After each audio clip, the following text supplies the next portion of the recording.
ترافیکي لارښود. دوستانو د درس عنوان مو دی ترافیک. نو زما وړونو راځو د آس ګاډي لیړۍ او دا کم ترافیک چې موږ په اول سر کې ویلي وه چې هر شی مرور کوي یوه ځای او بل ځای ته حرکت کوي هغو ټولو ته ترافیک ویل کیږي. نو دا هغه ترافیک دی چې د انسان په قوتو په طاقت سره چلول کیږي او یا هم د حیوان په قوتو طاقت سره چلول کیږي.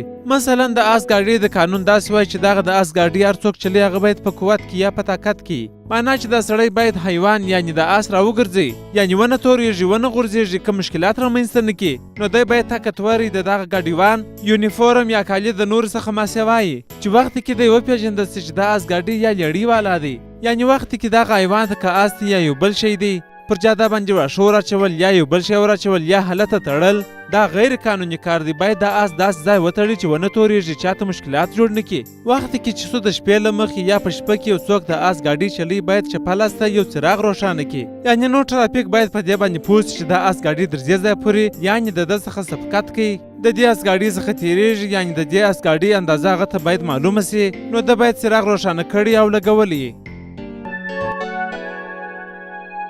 دا پیغام تاسو ته د شاه موبلاینو شرکت لخوا وړاندې سو. شاه د اعتبار وړ نوم.